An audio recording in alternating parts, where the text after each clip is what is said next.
পরদিন খুব ভোরেই কার ডাকে দীপকের ঘুম ভেঙে যায়। চোখ মেলে দীপক দেখতে পায় তার সামনেই দাঁড়িয়ে আছে তার বন্ধু ও সহকর্মী রতনলাল। এ কি রে, তুই হঠাৎ এত ভোরে? দীপক প্রশ্ন করে। কয়েকটা কাজ ছিল কলকাতায়, তা তো জানিস, সেগুলো শেষ হয়ে গেল, তাই ভাবলাম একবার হীরাপুর থেকে বেরিয়ে আসি। তারপর এদিকে কত দূর, এখানকার মিস্ট্রি এখনো আনসলভড রয়ে গেছে। আমি এখনো আধারে ঘুরে বেড়াচ্ছি, শুধু একটা চাবির আস্বাদনে, কিন্তু স্ক্রুটা এখনো খুঁজে বের করতে পারছি না। আশ্চর্য, এখানকার কেসটা সত্যি কি জটিল?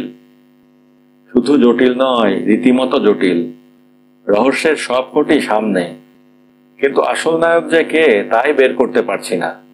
তাছাড়া এতে তার স্বার্থই বাকি। স্বার্থ নেই অথচ এভাবে কাজ করছে, এটা কি করে সম্ভব? হয়তো স্বার্থ কিছু আছে, আমরা ঠিক তা বের করতে পারছি না। সবসময় সকলের সঠিক স্বার্থ মানুষ বুঝে উঠতে পারে না, তাই তাকে এখনো ভিড়ের মধ্যে থেকে খুঁজে বের করতে পারিনি আমি। তাকে এখনো খুঁজে পাসনি? না, ব্যাপারটা কি জানিস? কবির ভাষায় বলতে গেলে, বহুরূপে সম্মুখে তোমার ছাড়ি কোথা খুঁজিছ ঈশ্বর। নানা রূপে তাদের দেখেছি বটে, কিন্তু কে যে ঈশ্বর, মানে আসল নায়ক? বুঝলাম, কিন্তু কলকাতায় যাবি কবে? এ কেসের ওপর জবনিকাপাত না হওয়া পর্যন্ত নয়। দীপকের স্বরে দৃঢ়তা। হঠাৎ দরজার সামনে শোনা গেল কণ্ঠস্বর। দেখা গেল অতুল্য ঘোষ পায়ে পায়ে ঘরের মধ্যে প্রবেশ করছেন। অতুল্য ঘোষ বোধহয় দীপকের শেষ কথাগুলো শুনতে পেয়েছিলেন, তাই তিনি বললেন, জবনিকাপাত হওয়ার আগেই কিন্তু আমাদের এখান থেকে সরে পড়া উচিত। যেভাবে একটির পর একটি কাণ্ড ঘটে চলেছে। আবার কি কাণ্ড ঘটল অতুল্যবাবু? দীপক উদ্গ্রীবভাবে প্রশ্ন করে। মারাত্মক ব্যাপার ঘটে গেছে স্যার। এবার ফাঁড়াটা ম্যানেজার বাবুর ওপর দিয়ে না গিয়ে গেছে একজন মজুরের উপর দিয়ে। ফাঁড়া? আপনার কথাটা ঠিক বুঝতে পারছি না। একজন মজুরকে কে যেন খুন করেছে স্যার, ঠিক যেভাবে আগে দুজন ম্যানেজার বাবু খুন হয়েছিলেন সেইভাবে গলা টিপে মারা হয়েছে। এ যে সেই ভূতের কীর্তি, সে বিষয়ে কোনো সন্দেহ নেই। ভূতের কীর্তি? নিশ্চয় স্যার। কাল রাতে যখনই ভূতটাকে দেখা গেল, তখনই জানি এমন একটা কিছু ঘটবে। তাছাড়া আপনি আবার তার দিকে বন্দুক ছুঁড়ে তাকে আরো রাগিয়ে দিয়েছেন। বড্ড বাজে বকেন আপনি অতুল্যবাবু। যাক, বিকাশ কোথায় বলুন তো? তিনি সংবাদ পেয়ে ওদিকেই গেছেন। তার কথাতেই আমি আপনাকে জানাতে এসেছিলাম। বেশ করেছেন। এবার দয়া করে আমাদের নিয়ে চলুন সেখানে। রতন, আয় আমার সাথে। দুজনে অতুল্যবাবুকে অনুসরণ করে ঘটনাস্থলে গিয়ে উপস্থিত হয়। ফ্যাক্টরি থেকে কিছু দূরে বস্তির প্রান্তভাগে একটা বাংলোর মতো জায়গা। ঠিক সেইখানেই চিত হয়ে পড়ে আছে একটি দীর্ঘকায় বলিষ্ঠ মানুষের মৃতদেহ। শান্ত স্থির মৃতদেহটা যেন এইমাত্র ঘুমিয়ে পড়েছে। কয়েকটি মুহূর্তের মধ্যে যাকে এভাবে মৃত্যুর হিমশীতল কোলে ঢলে পড়তে হয়েছে, ঘন্টা কয়েক আগেও সে জীবিত ছিল, ছিল সুস্থ। চারপাশে অনেক লোক এসে জমেছিল। কৌতূহলী মিলের শ্রমিকদের মাঝে আজ ভয়ের সঞ্চার হয়েছে। এতদিন শুধু ম্যানেজাররাই নিহত হয়েছেন। মিলের শ্রমিকদের মধ্যে তাই ততটা আতঙ্কের সঞ্চার হয়নি, কিন্তু আজ এই শ্রমিকের মৃত্যুতে তাদের সাহসের বাঁধ ভেঙে গেছে। সকলের চোখে মুখে আতঙ্কের ছায়া। দীপককে দেখে বিকাশবাবু এগিয়ে এসে বললেন, it is surely A case of homicide. এটা যে নিশ্চয়ই খুন, এ সম্বন্ধে কোনো সন্দেহ নেই। দীপক বলে, আর খুনের উদ্দেশ্যটাও অস্পষ্ট নয়। তার মানে? বিকাশবাবু প্রশ্ন করেন। দীপক বিকাশবাবুর কানে কানে বলে, মজুরটার ডান হাতটা ভালো করে লক্ষ্য করলেই বুঝতে পারবে। বিকাশবাবু দেখেন মজুরটার ডান হাতে একটা ক্ষত চিহ্ন, অনেকটা গর্ত হয়ে গেছে। দীপক বলে, এখনই থানায় খবর পাঠাও বিকাশ। কেসটা ভালোভাবে তদন্ত হওয়া উচিত। আর তুমি যদি পারো তো এখনই বাংলোয় চলে এসো। বেশ, আমি যাচ্ছি। কুলিদের সর্দারকে দিয়েই খবরটা পাঠানো যাক, কি বলো? হ্যাঁ, সেটাই ভালো হবে। তোমাদের অতুল্য ঘোষের ওপর আমার আর আস্থা নেই। দিনরাত ভূতের ভয়েই অস্থির। অতুল্য ঘোষকে শুনিয়ে দীপক জোরে জোরে কথাটা বলল। অতুল্য ঘোষ এগিয়ে এসে বলেন, তা তো বটেই স্যার। আপনি কি মনে করেন স্যার যে এগুলো সব ভুতুড়ে কীর্তি নয়? ভূত ছাড়া মানুষ কি কখনো এমন করে কোনো মানুষকে খুন করতে পারে? দৃঢ় ভঙ্গিতে দীপক জবাব দেয়, নিশ্চয়ই আমি এটাকে মানুষের কীর্তি বলেই মনে করি। এটা যে কোনো একজন মানুষের কীর্তি সে সম্বন্ধে আমার এতটুকু সন্দেহ নেই। আমি হলফ করে বলতে পারি যে সেদিন মেশিনের নাটটা খুলে রেখে ফ্যাক্টরিতে দুর্ঘটনা ঘটিয়েছিল যে লোক, এই হত্যাকাণ্ড তারই কীর্তি। যাক, আপনি ওসব জটিল ব্যাপার বুঝতে পারবেন না অতুল্যবাবু। এর মিস্ট্রিটা যদি সলভ করা এতই সহজ হতো তাহলে অনেকদিন আগেই এসবের অবসান ঘটতে পারত। কিন্তু আমার ধারণা এর পেছনের রহস্য আমি নিশ্চয়ই খুঁজে বের করতে পারবো। দীপকের কণ্ঠস্বর তীক্ষ্ণ। অতুল্যবাবু কেমন যেন ভ্যাবাচাকা খেয়ে গিয়েছিলেন। এবার আমতা আমতা করে বলেন, কিন্তু সেই প্রেতাত্মা? মৃদু হেসে দীপক বলে, প্রেতাত্মার সমাধানও আমি ইতিমধ্যেই করে ফেলেছি, কিন্তু সবকিছু না জেনে আগে এক্সপোজ করতে চাই না। যাক বিকাশ, তুমি এবার কুলিদের সর্দারকে একটু ডেকে দিও তো। আমি শুধু তাকে কয়েকটা কথা জিজ্ঞেস করতে চাই। বিকাশবাবুর নির্দেশে ফ্যাক্টরির স্টোর কিপার হরদেও পাণ্ডে কুলিদের সর্দার ঝমরুকে ডেকে আনে। বিশাল পেশিবহুল দেহ ঝমরুর, কালো চেহারার মধ্যে একটা নির্ভীক বলিষ্ঠতা প্রথম দর্শনেই চোখে পড়ে। ঝমরু সর্দার এসে বিকাশবাবুকে সালাম ঠুকে দাঁড়ায়। বিকাশবাবু বলেন, এই বাবু তোমাকে কয়েকটা কথা জিজ্ঞেস করবেন ঝমরু। কি কথা বাবু? ঝমরু নিষ্পৃহ কণ্ঠে বলে। দীপক প্রশ্ন করে, তুমি এই লোকটাকে নিশ্চয়ই চেনো ঝমরু, যে কাল রাতে মারা গেছে? হ্যাঁ বাবু, ওর নাম মংলু। ছোকরার শরীরে খুব তাগত ছিল বাবু, খুব খাটতে পারত। তবে ওর স্বভাব চরিত্র কোনোদিনই ভালো ছিল না। মৃদু হেসে দীপক বলে, তা বুঝেছি।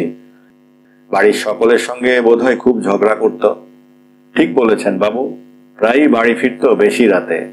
বউকে মারধর করত, বাবা মার সঙ্গেও ঝগড়া করত। বাড়ির কারো কথা শুনতো না। বাড়ির সকলেই তাই ওর উপর বিরক্ত হয়ে উঠেছিল। কেউ ওকে বেশি রাতে বাড়ি থেকে বার হতে বারণ করতো না। তা তো করতোই, আর সেজন্যই তো যত গোলমাল। ওর বাড়ির লোকেরা বলতো আজকাল ভয়ানক চিকাশের উপদ্রব, এখন বেশি রাত অবধি ঘোরাফেরা করা উচিত নয়। কিন্তু ও এমনই একগুঁয়ে যে কারো কথায় কোনোদিন কান দিত না। চিকাশ কি? বাধা দিয়ে রতন জিজ্ঞেস করে।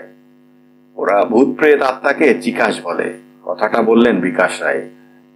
ঠিক বলেছেন বাবু, ছোকরাটা যে এমনি বেঘরে প্রাণ হারাবে তা আর কেউ না জানুক, আমি ওর ধরন ধারণ দেখেই আন্দাজ করেছিলাম, ঝমরু সর্দার বলে।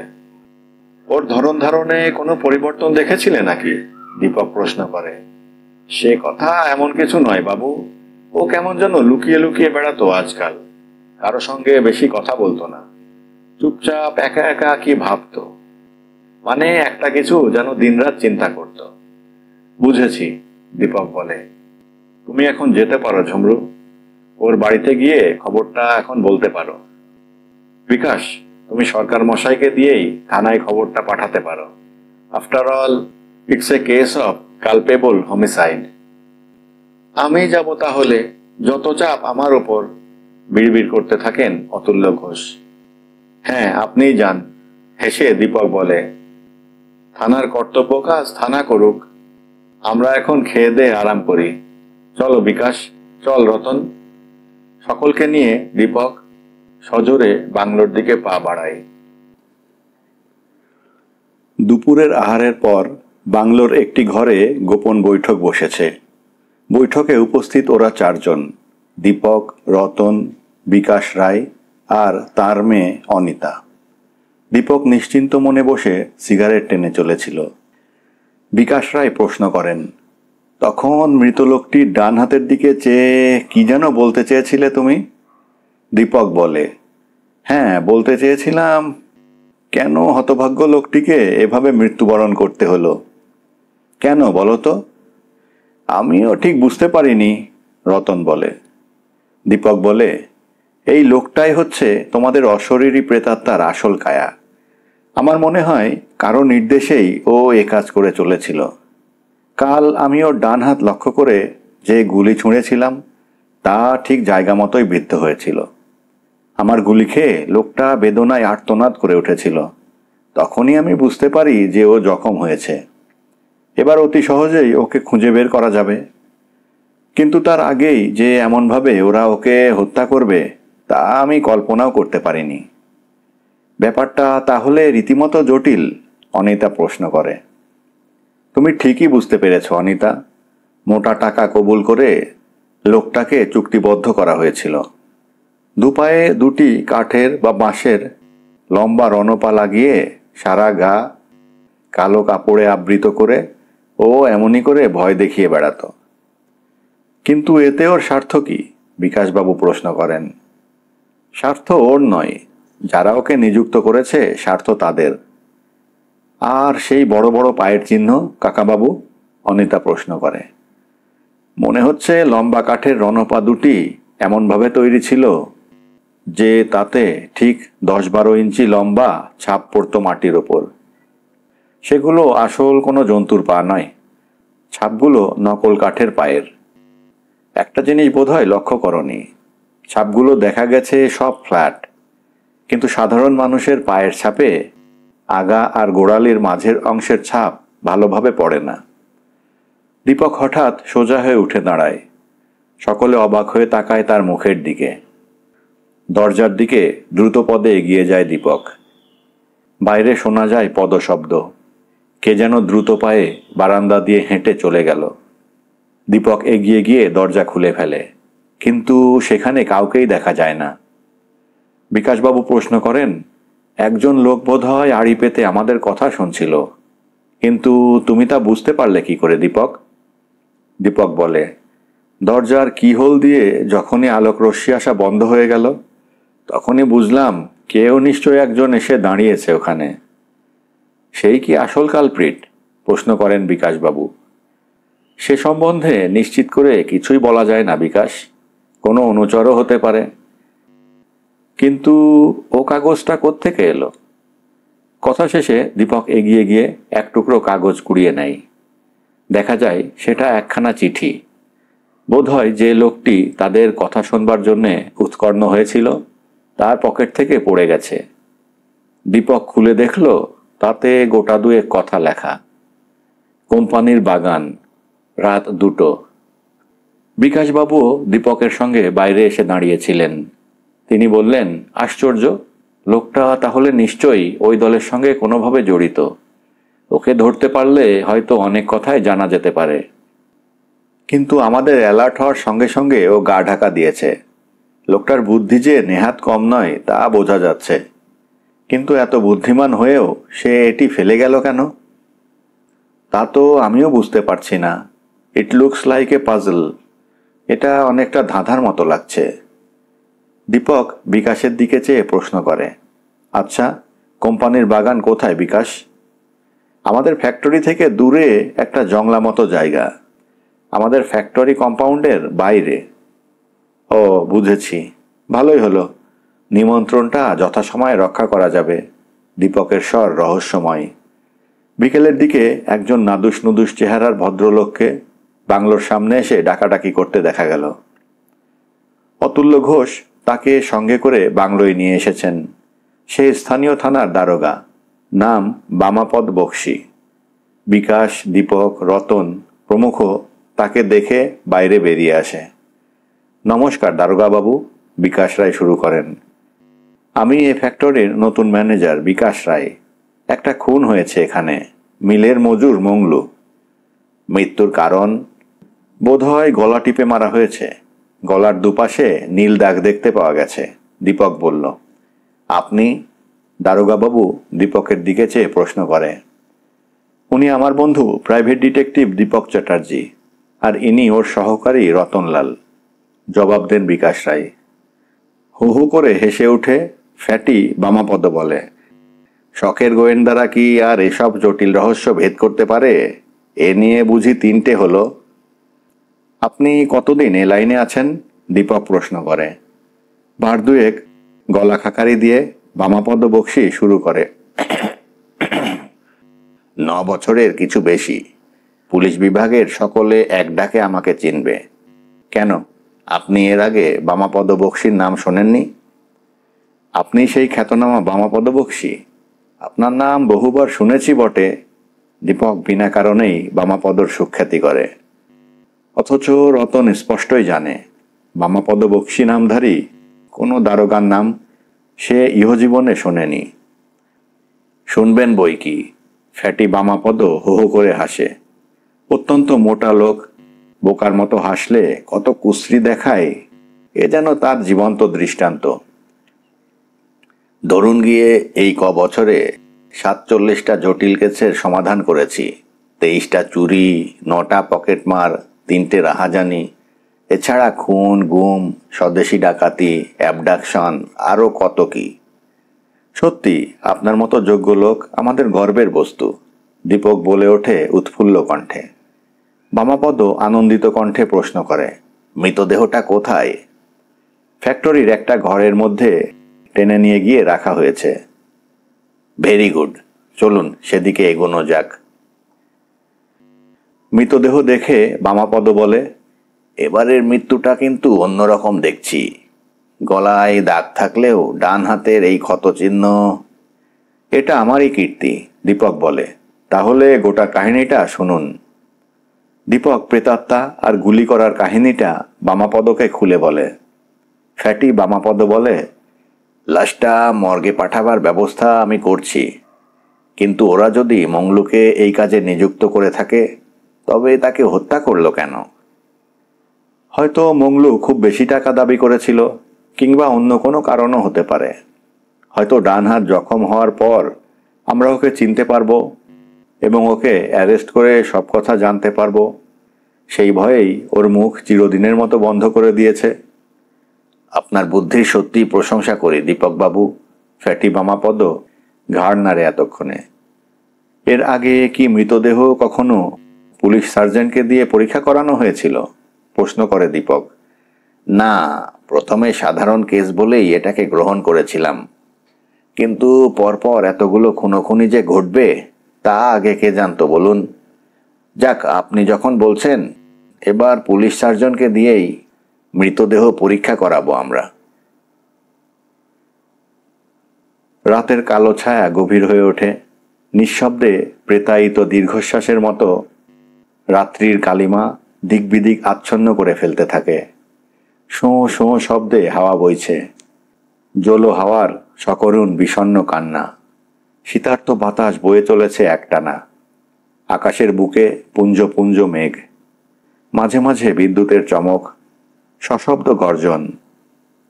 এই প্রাকৃতিক বিপর্যয়কে বিন্দুমাত্র ভ্রুক্ষেপ না করে দুজন লোককে এগিয়ে চলতে দেখা গেল। ভালো করে লক্ষ্য করলে দেখা যেত এরা দুজন হচ্ছে ডিটেকটিভ দীপক চ্যাটার্জি আর তার সহকারী রতনলাল। রতনলালের দিকে চেয়ে দীপক বলে, তুই কোম্পানির বাগান থেকে একটু দূরে দাঁড়িয়ে থাকবি। যদি এটা ওদের ফাঁদ হয় তবে তুই আমাকে ফলো করবি। যদি ওরা আমাকে বিপদে ফেলে তবে আজ রাতেই থানায় গিয়ে ফ্যাটি বামাপদর শরণাপন্ন হবি। রতন ঘাড় নাড়ে। দীপক বলে, আর যদি দেখি লোক মাত্র 2-1 তবে আমরা ওদের কাবু করতে পারবো। তবে আমি হুইসেলে ফুঁ দিয়ে ওদের আক্রমণ করব। তুই সঙ্গে সঙ্গে আমাকে সাহায্য করার জন্য ছুটে আসবি। রতন সম্মতিসূচক ঘাড় নাড়ে। তারপর অজস্র নীরবতা। কিছুটা এগিয়েই একটা বড় আম গাছ। দীপক রতনের হাতটা টিপে ইশারা করে সেই গাছের আড়ালে তাকে লুকিয়ে পড়তে বলে। সেখান থেকেই নিকটবর্তী সব কিছু বেশ ভালো করে দেখা যায়। দীপকের ইশারা মতো রতন সেই গাছটার আড়ালে গিয়ে দাঁড়ায়। রতনকে রীতিমতো দাঁড়াতে দেখে দীপক নিশ্চিন্ত মনে এগিয়ে যায়। রেডিয়ামের ডায়ালযুক্ত হাতঘড়িটার দিকে তাকিয়ে দেখে রাত তখন 12:30। দীপকও কিছুটা এগিয়ে ঠিক কোম্পানির বাগানের মাঝামাঝি একটা গাছের আড়ালে গিয়ে দাঁড়ায়। তাদের এখনো ঘন্টা দেড়েক অন্তত অপেক্ষা করতে হবে। কিন্তু তাদের অপেক্ষা করতে হলো না বেশিক্ষণ। মিনিট দুয়েক পরেই হঠাৎ কোথা থেকে যেন ভেসে এলো একটা তীব্র হুইসেলের শব্দ। একটানা তীব্র শব্দের তরঙ্গ যেন কেঁপে কেঁপে দূর দূরান্তে ভেসে যায়। মানুষের মন যেন মুহূর্তের মধ্যে সে শব্দের দোলায় রন রন করে ওঠে। আবার বলিষ্ঠতা হয় স্তিমিত, জেগে ওঠে অকারণ অহেতুক ভয়। আর একবার ভেসে আসে সেই বাঁশির শব্দ। তারপরেই শোনা যায় একটা আর্তচিৎকার। মুমূর্ষু মানুষের করুণ অন্তিম কাতরতা সে বাতাসকে ভারী করে তোলে। দীপক ও রতন একসঙ্গে ছুটে যায় শব্দ লক্ষ্য করে। রতনের প্রতি যে নির্দেশ দেওয়া ছিল তাও যেন সম্পূর্ণ ভুলে যায় সে। অল্প দূরেই শোনা যায় ধস্তাধস্তির শব্দ। দুজন লোক যেন ক্ষিপ্রভাবে পরস্পরকে আক্রমণ করেছে। রাতের নিবিড় আধার ভেদ করে ওদের চেনা যায় না, বোঝা যায় না ওরা কে, কেনই বা তারা পরস্পরের প্রতি এমনি তীব্র জিঘাংসায় মেতে উঠেছে। অকস্মাৎ শোনা যায় একটা পিস্তলের শব্দ। দীপক দূর থেকে শব্দ শুনে ব্ল্যাঙ্ক ফায়ার করেছে, কিন্তু ওধার থেকে কোনো প্রত্যুত্তর এলো না। দীপক দ্রুত পায়ে এগিয়ে গেল। একজন লোক কোম্পানির বাগান পেরিয়ে ছুটে যাচ্ছে বলে মনে হলো। দূরে, অনেক দূরে মিলিয়ে গেল তার অপসৃয়মান দেহ। একটি মানুষের দেহের সঙ্গে ধাক্কা খেয়ে দাঁড়িয়ে পড়ল দীপক। কিন্তু এ কি, মানুষটির দেহে আর প্রাণ নেই। রতনও ততক্ষণে এসে পড়েছে। রতন এসে টর্চ ফেলে মৃত লোকটির মুখের ওপর। কিন্তু এ কি, মৃত লোকটি আর কেউ নয়, স্বয়ং ফ্যাক্টরির সরকার বাবু অতুল্য ঘোষ। সেদিনও বিকেলে এর সঙ্গে কথাবার্তা হয়েছে। মৃতদেহের গলায় পূর্ববৎ নীল দাগ। একেও গলা টিপেই হত্যা করা হয়েছে বলে মনে হয়। দীপককে যেন অত্যন্ত উত্তেজিত বলে মনে হয়। আপন মনেই দীপক বলে, আমি জানতাম, আমি আন্দাজ করতে পেরেছিলাম, কিন্তু এতটা পারিনি। উফ, কি ভয়ানক, কি বীভৎস। রতনও কথা বলে না। তার কথাও ঘটনার এই আকস্মিক পরিস্থিতিতে কেমন যেন রুদ্ধ হয়ে গিয়েছিল। দীপক চারদিক টর্চের আলোক রেখা ফেলে দেয়। কি একটা জিনিস মৃতদেহের কাছেই পড়ে আছে দেখা গেল। দুজনে এগিয়ে গিয়ে সেটা তুলে নেয়। একটা লাল রঙের রুমাল পড়ে থাকতে দেখা গেল। রুমালের কোণে ইংরেজি হরফে একটি কথা লেখা, বি। বারবার এই মারাত্মক বি, রতন বলে। কিন্তু ওই বিয়ের রহস্য কি কোনোদিন ভেদ হবে না? দীপক রহস্যপূর্ণ কণ্ঠে বলে, ভেদ আগেই হয়েছিল, কিন্তু সময়ের সামান্য গোলমালের জন্যে সে ধরা পড়ল না। উপরন্তু একজন নিরপরাধ লোক নিহত হলো, অথচ কথা শেষ হয় না। পাশের ঝোপটা সামান্য নড়ে ওঠে। কে? দীপক রিভলভারটা ঝোপের দিকে উদ্যত করে কঠোর স্বরে প্রশ্ন করে। আমি স্যার, মানে যদি কিছু মনে না করেন। কথা শেষে দেখা যায় ঝোপের মধ্য থেকে বের হয়ে আসে স্বয়ং লোকেন হালদার। আপনি এখানে? দীপক তীক্ষ্ণ কণ্ঠে প্রশ্ন করে। এধার দিয়ে যাচ্ছিলাম আমি। হঠাৎ খুনোখুনির ব্যাপার দেখে এই ঝোপের আড়ালে লুকিয়ে পড়েছিলাম স্যার। উফ, কি ভয়ানক, কি ভয়ানক। তা তো বুঝলাম, কিন্তু রাত 12:30-1টার সময় এই পথ দিয়ে যাওয়াটা কি সন্দেহজনক নয়? সন্দেহ যদি হয় তো সন্দেহ নিয়েই চুপ করে বসে থাকুন মশাই। আমি কোথায় মরতে মরতে বেঁচে গেলাম, আর আপনি বলেন কি না। কথা শেষ না করেই হনহন করে লোকেন হালদার অদৃশ্য হয়। রতন দীপককে প্রশ্ন করে, লোকটাকে কি এই গ্রাউন্ডে অ্যারেস্ট করা চলে না দীপক?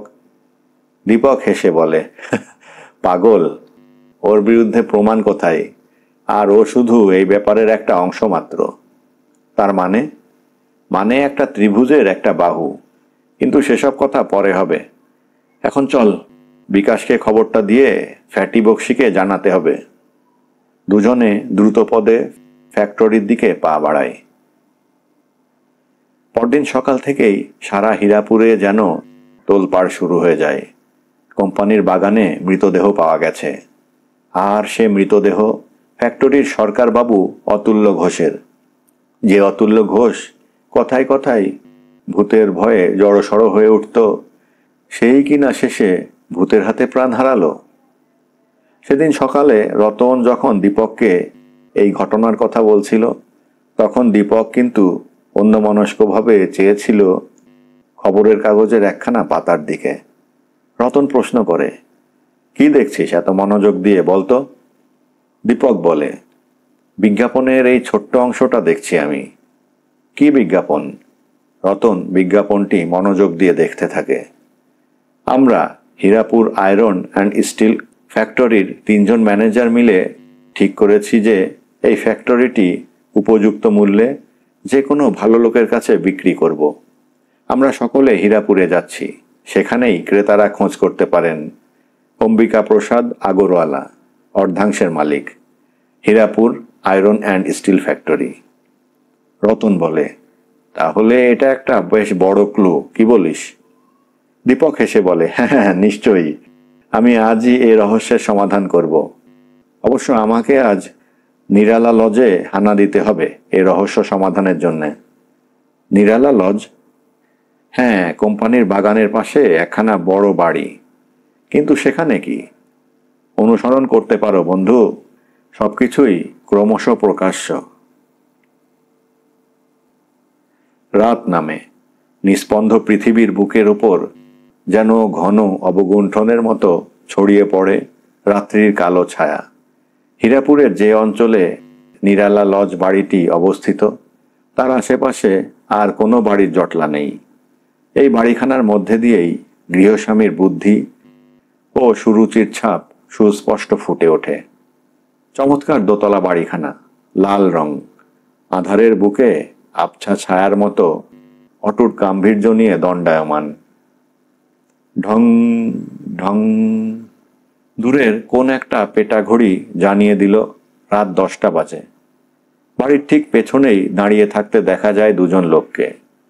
সুদীর্ঘ তাদের দেহ, ভারী ওভারকোটে সারা দেহ আবৃত। মুখের নিচের অংশ ওভারকোটের কলারে ঢাকা। মাথার নাইট ক্যাপটা নেমে এসে মুখের ওপর দিকের খানিকটা অংশকেও আবৃত করেছে। হাতে টর্চ, কোমরে রিভলভার লোড করা। এই ধরনের লোডের রিভলভার নিয়ে চলাফেরা বিপজ্জনক জেনেও তারা এই ভেবেই বাড়ি থেকে বের হতে বাধ্য হয়েছে। দোতলার ঘরে আলো জ্বলছে। নিরালা লজের দোতলার একখানা ঘরে বসে কে যেন একটা বেহালা বাজাচ্ছে। বাতাসের তরঙ্গে তরঙ্গে ভেসে যাচ্ছে মিষ্টি রাগিনীর করুণ মূর্ছনা। হৃদয়ের সীমাহীন বেদনা যেন ব্যথার আকারে ঝরে ঝরে পড়ছে ওই মিষ্টি রাগিনীর মধ্যে দিয়ে। বেহালা তারের ওপর আঘাতের পর আঘাত পড়ে, সুরের পর সুরের তরঙ্গ ছড়িয়ে বাতাসকে যেন ভারী করে তোলে। অকস্মাৎ দূরে কোন একটা জীবন্ত অশরীরী যেন হঠাৎ প্রাণ পেয়ে জেগে উঠেছে। দীর্ঘকায় একটা লোককে এগিয়ে আসতে দেখা যায়। কে এই লোক? কি তার উদ্দেশ্য? কেন যে আপাদমস্তক কালো আবরণে আবৃত করে এভাবে এগিয়ে আসছে নিরালা লজের দিকে? বাড়ির পেছনে ওভারকোট গায়ে দিয়ে দণ্ডায়মান 2 লোকই যেন এবার একটু সচকিত হয়ে ওঠে। কালো মূর্তিটিকে দেখবার জন্যেই যেন তারা দুজনে এতক্ষণ ধরে ওখানে অপেক্ষা করছিল। তবে কি তারা আগেই জানতো যে এখানে ওই কালো মূর্তির আবির্ভাব ঘটবে? কালো মূর্তি এগিয়ে চলেছে নিরালা লজের দিকে। ঘেউ ঘেউ। নিরালা লজের মধ্যে তীব্র স্বরে একটা কুকুর বারবার প্রচণ্ড শব্দে আর্তনাদ করে ওঠে। Jimmy, Jimmy. গলা শোনা যায় একটি উত্তেজিত মানুষের।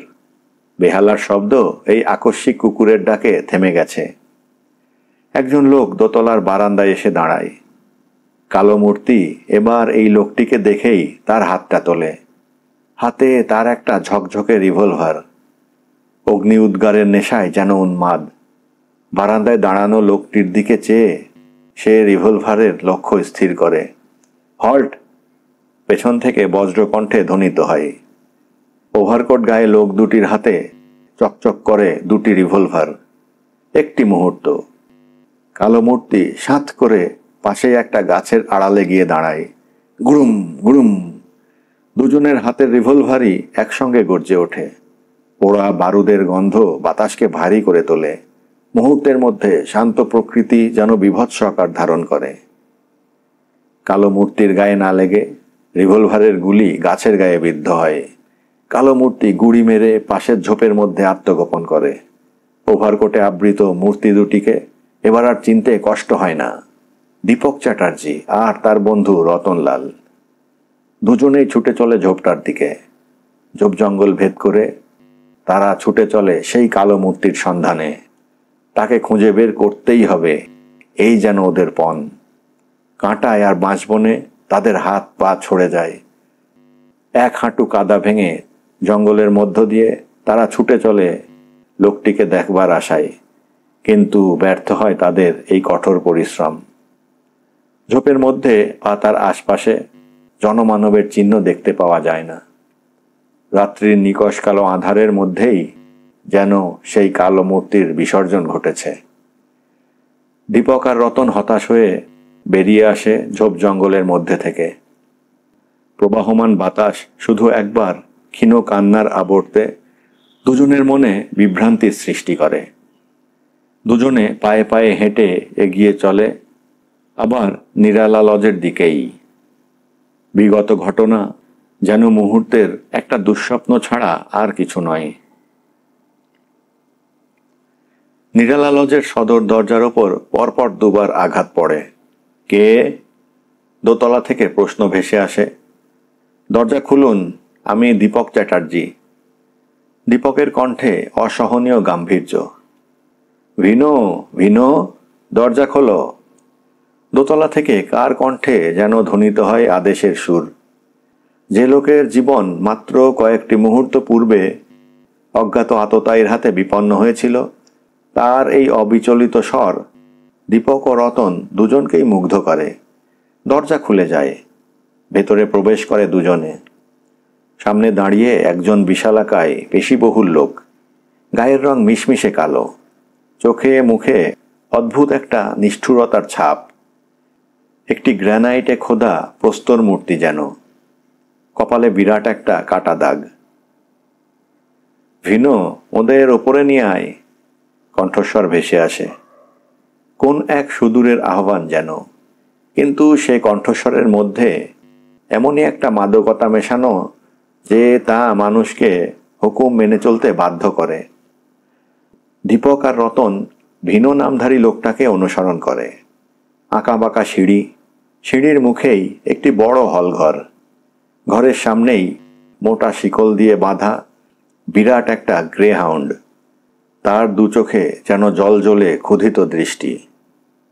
দীপক আর রতনকে দেখেই কুকুরটি তীব্র স্বরে ডেকে ওঠে। চোখ দুটো তার জ্বলে ওঠে পৈশাচিক আনন্দে। Jimmy, Jimmy! ভেতর থেকে লোকটি বেরিয়ে আসে। পরনে নাইট গাউন, হাতে সিগার। জিমি, ফ্রেন্ড, ফ্রেন্ড, চুপ করো।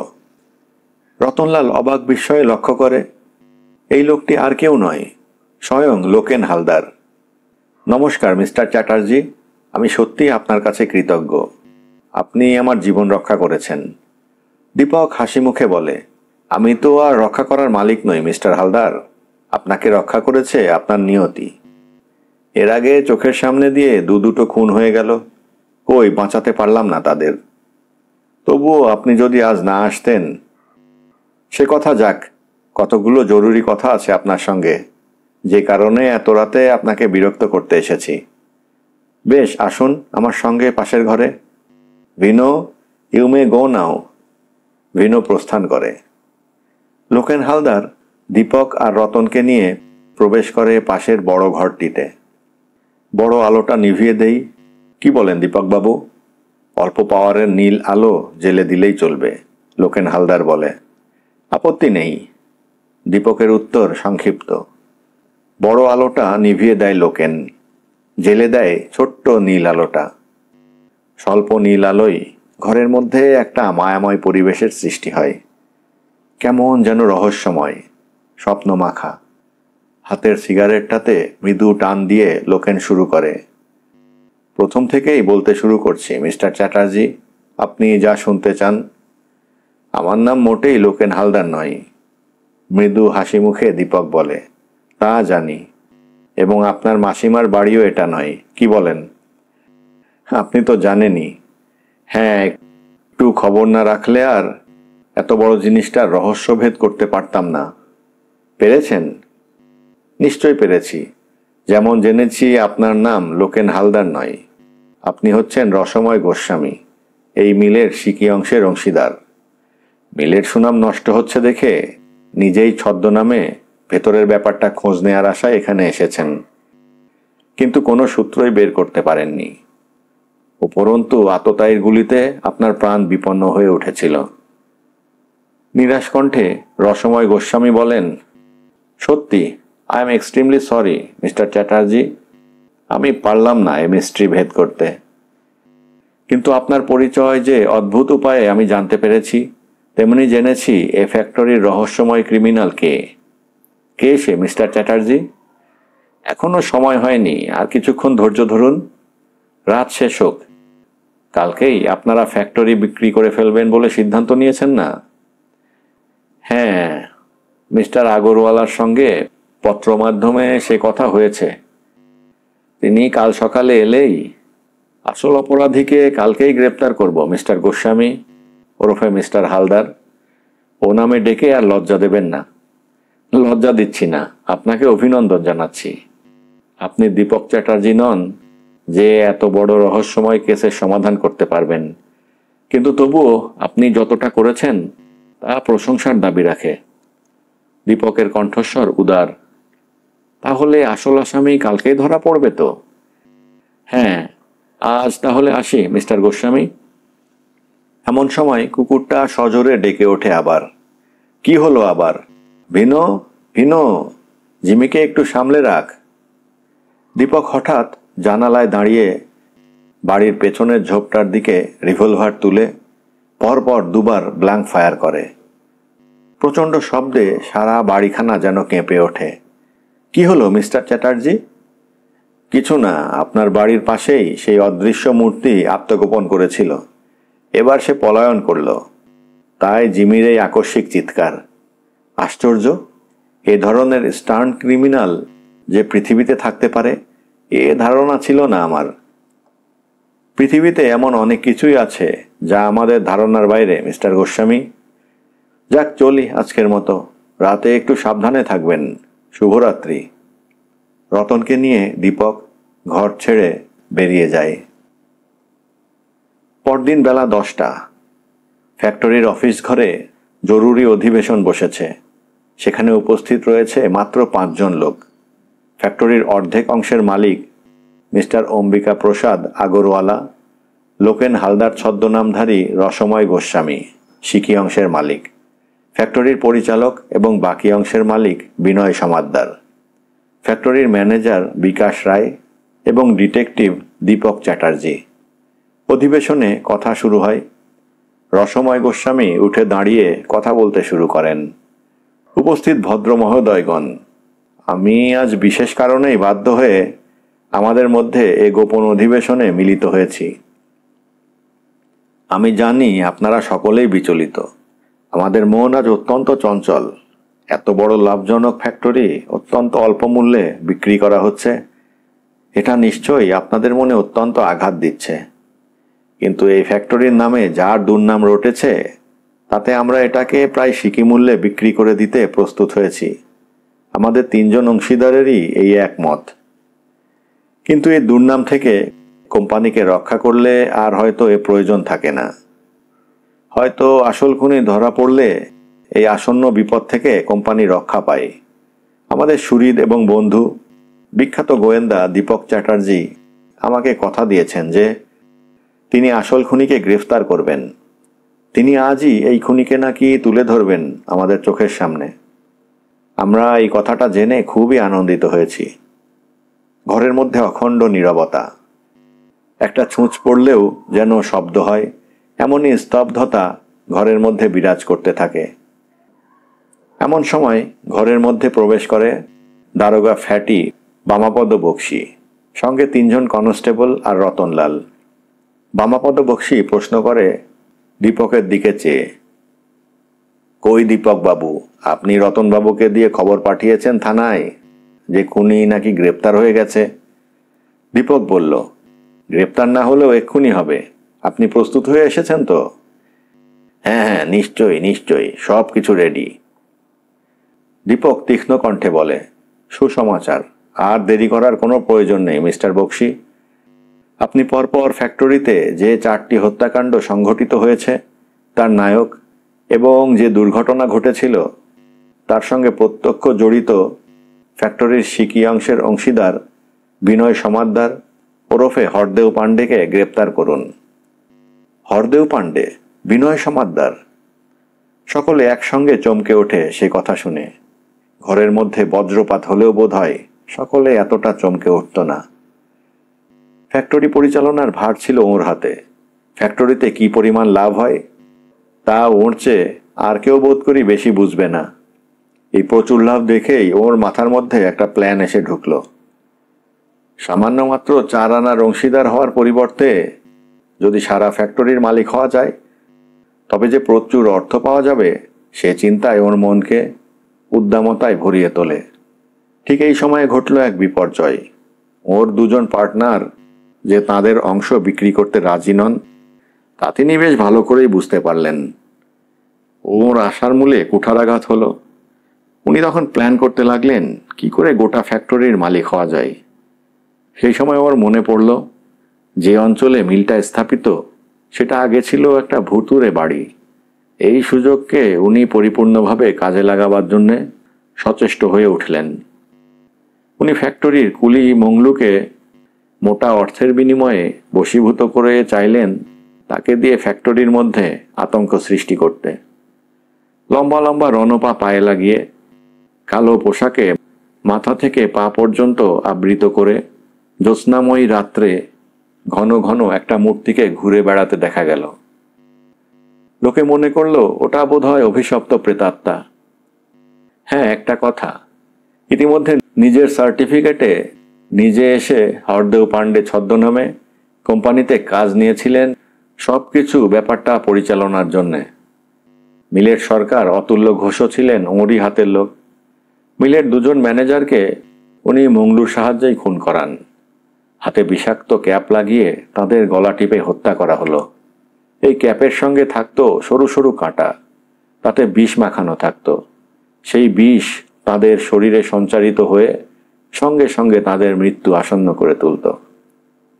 এমনিভাবে ঘটনা যখন এগিয়ে চলেছিল তখন এলেন আমার বন্ধু বিকাশ রায় এখানকার ম্যানেজার হয়ে। আমি এলাম তাঁর আমন্ত্রণে এই বিষয়ে তদন্ত করতে। হীরাপুরে রসময় গোস্বামীর যে বাড়ি আছে তার নাম নিরালা লজ। উনি লোকেন হালদার ছদ্মনামে এখানে এলেন ভেতরের ব্যাপারটা জানবার জন্যে।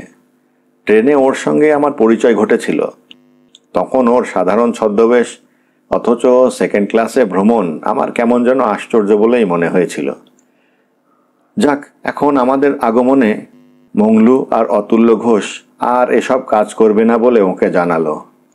মংলুর হাত রিভলভারের গুলিতে জখম হয়েছিল, তাই সে অত্যন্ত ভয় পেয়ে গিয়েছিল। এমনকি ওরা বলে আর বেশি চাপ দিলে ওরা পলায়ন করবে। এদিকে ইতিমধ্যে একটা দুর্ঘটনা ঘটে ফ্যাক্টরিতে। কয়েকজন শ্রমিক নাট খুলে যাবার ফলে মেশিনের ধাক্কায় দুর্ঘটনার কবলে পড়ে। এই ব্যাপারটাতে শ্রমিকদের আতঙ্ক বেড়ে যায়। অতুল্য ঘোষ সব ভুতুড়ে কীর্তি বলে প্রচার করে শ্রমিকদের ভীত ও কারখানাকে পঙ্গু করে তোলে। এতদূর এগোনোর পর যদি সবকিছু নষ্ট হয় তবে তা মস্ত বড় মারাত্মক ব্যাপার, সন্দেহ নেই। কাজে এবার উনি নৃশংস হয়ে উঠলেন।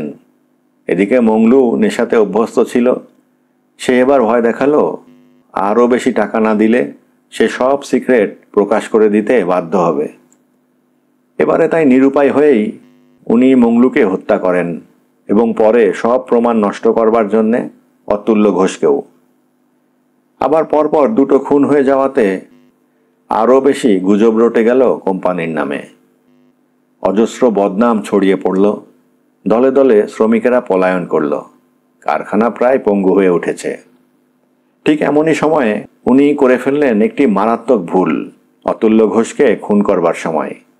অতুল্য ঘোষকে একখানা চিঠি লিখে উনি রাত দুটোই কোম্পানির বাগানে যেতে বলেন। কিন্তু সে চিঠি তার কাছ থেকে পড়ে কোনোভাবে আমাদের হাতে আসে। তাছাড়া সেদিনই কোম্পানির বাগানে অতুল্য ঘোষকে হত্যা করে পালাবার সময় একখানা রুমাল ওর পকেট থেকে পড়ে যায়। তার কোণে লেখা ইংরেজি অক্ষর বি। এই দুটো মারাত্মক প্রমাণ আমাদের হাতে আসাতেই। চুপ করুন। এই দুটোই আমার বিরুদ্ধে এত বড় অভিযোগ আনবার এবং প্রমাণ করবার শ্রেষ্ঠ অস্ত্র নয়। যদি আমাকে এত মূর্খ ভেবে থাকেন তবে ভুল করেছেন আপনি। বিনয় সমাদ্দার চেয়ার থেকে যেন লাফিয়ে উঠে দাঁড়ান। দীপক দৃঢ় স্বরে বলে, অত উত্তেজিত যে আপনি হবেন তা আমি জানতাম মিস্টার সমাদ্দার। স্বীকার করি আপনি চতুর, কিন্তু ভুলে যাবেন না আমিও দীপক চ্যাটার্জি। আপনার বিরুদ্ধে আরও প্রত্যক্ষ প্রমাণ আছে। আপনার ফিঙ্গারপ্রিন্টযুক্ত সেই মারাত্মক পয়জনাস ক্যাপও আমরা হরদেও পাণ্ডে ওরফে আপনার ঘর থেকে খুঁজে পেয়েছি। সেটা উপযুক্ত স্থানে রক্ষিত আছে। আর আপনি যে বিরূপাক্ষ হোড় এই ছদ্মনামে এই কোম্পানিটা ওদের কাছ থেকে কিনতে চেয়েছিলেন তা প্রমাণ করাও আমার পক্ষে কষ্টকর হবে না। আর সবচেয়ে বড় প্রমাণ হচ্ছে আপনি নিজে। তার মানে? ফ্যাটি বামাপদ প্রশ্ন করে। এই দেখুন বলে দীপক মিস্টার সমাদ্দারের চোখের কালো চশমা আর মুখের নকল গোঁফ একটানে খুলে ফেলে। দেখা যায় অবিকল হরদেও পাণ্ডের মুখ। দীপক বলে, ফ্যাক্টরির সকলে সাক্ষী দেবে হরদেও পাণ্ডে আর আপনি একই লোক। ফ্যাটি বামাপদ এতক্ষণ যেন ওঁত পেতেই ছিল। এইবার সে সুযোগ পেয়ে রিভলভার হাতে সদম্ভ পদক্ষেপে এগিয়ে আসে। তার হুকুমে জমাদার তক্ষুনি মিস্টার সমাদ্দারের হাতে হাতকড়া পরিয়ে দেয়। পুলিশের দল মিস্টার সমাদ্দারকে নিয়ে প্রস্থান করে। ফ্যাটি বামাপদ বক্সি বলে, দেখলেন তো দীপক বাবু, আগেই বলেছিলাম বামাপদ বক্সি আততায়ীকে গ্রেপ্তার করবেই। সকলে চলে গেলে রসময় বাবু ও আগরওয়ালা একত্রে দুখানা চেক তুলে দেন দীপকের হাতে। মোটা টাকার অঙ্ক, 10,000।